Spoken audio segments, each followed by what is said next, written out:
He definitely humiliating Shotty right now. But well, you got your picture up there next to the post. Nigga. Like when you go to YouTube and World Star, they got his picture next to this shit. Everything he say, they got a split screen with Shotty picture next to this shit. I said, this shit crazy, son. But he doing that to make K9 think he don't got no relationship with Boy. That's what he trying to do. He trying to live. He trying to separate himself. that's cool, but now he gotta get violated. Yeah, super violated. Super duper. So ain't too much he can really do unless he gonna run around with 100 armed securities all day. You know what I'm saying? He gonna get shot at pay. He ain't getting enough money for that. That's a fact. And he just canceled all his shows. And he ain't a gang member no more. Nah, he ain't nothing. That's what Shotty needs to make sure he do. Nah, tell that nigga that he's not a gang member no more. He kicked out the whip. He was never a gang member. Nigga, Shotty need to expose him. Like, nah, it's pussy. You know what to do? They got a TMZ. TMZ want to talk to niggas on Monday. So Shotty like, he want me, Crippy, I think he said. Nah, you don't need to be on no TMZ. Let Shotty be on TMZ.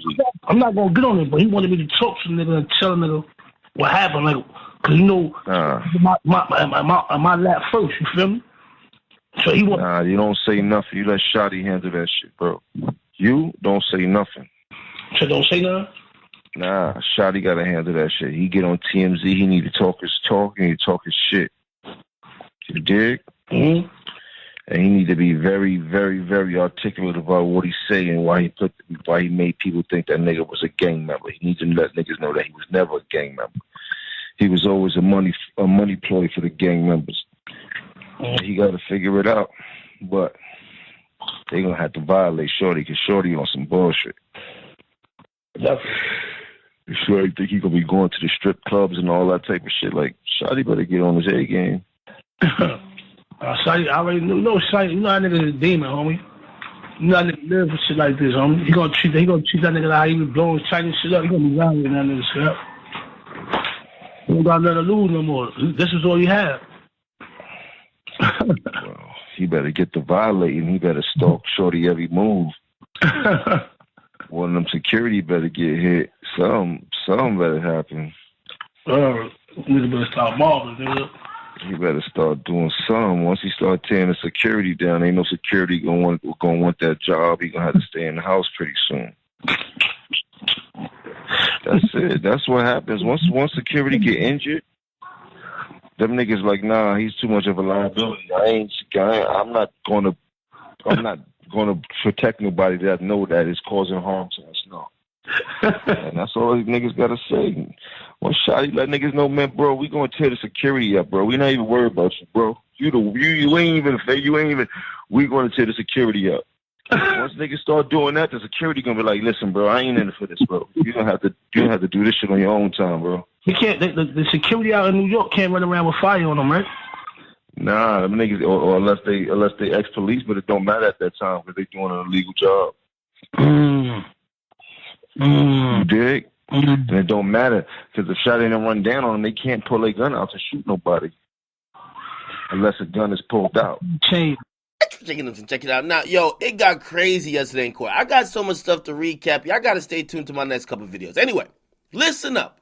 Remember that old transcript that leaked back in November, and it came out, and a lot of people were trying to jump on Shotty to say, yo, Shotty was planning to kill 6ix9ine. He said he was gonna super violate him, and then there was another term, super duper violate. And I'm like, what's the difference between super violate and super duper? Regardless, people at that point started saying, yo, somebody's planning to kill 6ix9ine. So if he's cooperating, maybe they ain't all that bad. Now, some people still say it don't matter if they were going to kill him. They smashed his baby mama. They used to fucking give him a wedgie every day. You can't cooperate at no expense. But for some people, when you hear a wiretap of someone planning to kill you, all bets are off the table.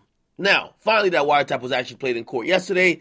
And to everybody's surprise, well, a lot of people who probably ain't heard a wiretap before, you know who was the person on the goddamn tape? It was one of the persons, well, two people obviously was on the phone. One is someone who actually went down for this RICO charge, and another one is just a regular rapper. You know, it was Jim Jones. It's just crazy. Now, again, it seems like Jim Jones is giving advice to one of these guys on how to handle, I guess, a PR nightmare in terms of the gang respect of it. In terms of, 6ix9ine went up to the Breakfast Club, denounced Treyway, started speaking bad about the gang, and this guy's telling the other guy who is supposedly a high-ranking member, like, you got to handle it like this. Now, here's the thing, and a couple things that instantly come to mind. Now, I know what you're probably saying. So wait, how ain't Jim Jones charged? If you ask me, well, nobody actually carried out any of those acts against 6ix9ine. There was just plots. Now, it could be something that they could lock a nigga up for. However, remember when they asked 6ix9ine on the stand, do you know who Jim Jones is? And he said a retired rapper. By the way, clearly 6ix9ine had heard that, because when you say a retired rapper, you're throwing a little sneak diss at him. Secondly, remember when people were like, he just brought Jim Jones' name into it? No, the prosecutors brought Jim Jones' name into it because they knew he was on a wiretap talking about 6ix9ine. This is crazy. Again, all of this is going and is a part of the Fed's case to say, these guys were going to do something to this other guy who they admit was part of the gang at one point, but they were trying to kick him out. Now, it's interesting why they played it at this court hearing, because what that got to do with the other two dudes who kidnapped him?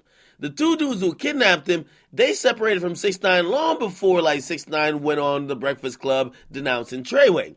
What they got to do with it? It feels like, and it felt like to me, that the prosecutor was throwing a lot of stuff in court to kind of let everybody know that none of this was for play. All these guys were actually acting like they were in the gang, and at the very least, they were trying to kick 6ix9ine out of the gang. Now, here's the thing. The prosecutor got to prove that 6ix9ine was a gang member. Because 6ix9ine's plea deal and what 6ix9ine's confessing to and what 6ix9ine's testifying to is that, I was in a gang, and because I was in a gang, I have knowledge of these other niggas who were in the gang. Okay? Now, if people prove you were never in the gang, or people prove that, you were never really a part of all of this conspiracy stuff that the government's claiming, how could you really speak on it?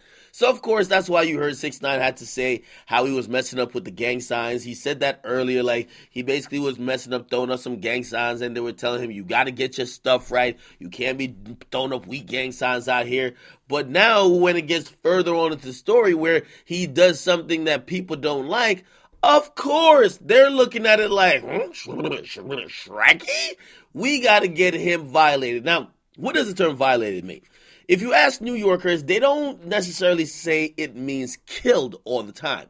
When the term says he needs to be super violated, some people say that means beat up. Some people say embarrassed. Some people say disrespected.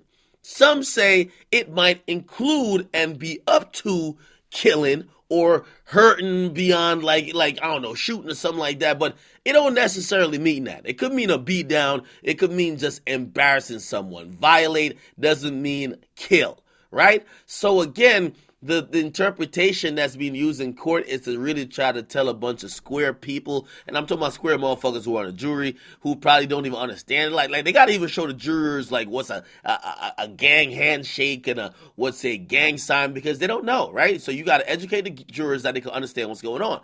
Now you gotta educate them on some of the terms.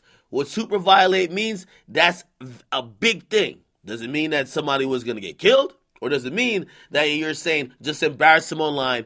Or does it mean that, just let's catch him and give him a beat down? Again, you hear certain things kind of being mentioned about, forget him, let's get at the security guards. The security guards is protecting him. It shows you that maybe there was some intent here. Anyway, this is the big shocking news that came out yesterday that people didn't know when this part of the transcript was released by the government months ago, but we know now. Here's the thing. We haven't gotten to a bunch of stuff. The truth behind the Barclays. What happened with Trippie Redd?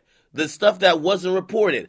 Other stuff that happened, inner gang turmoil, 6ix9ine calling hits at the Mets game. There's so much to get to, but I'm going to be doing it over a couple of videos because I can't make an hour-long video. Y'all don't want to watch that. So I'm trying to break it up into pieces that y'all actually could digest. Y'all have some audio, some visuals, or something like that to make it more digestible for y'all. Let me know if y'all like it this way. Y'all just want one long 2-hour video. That would be just really monotonous, and shoot, I'd even get bored. But you guys be the judge. Get in the comment box. You guys like them and subscribe. You guys also got to stay locked to my Instagram. I'm posting a lot of updates there that I might not post here. It's your boy, Akademiks. I'm out.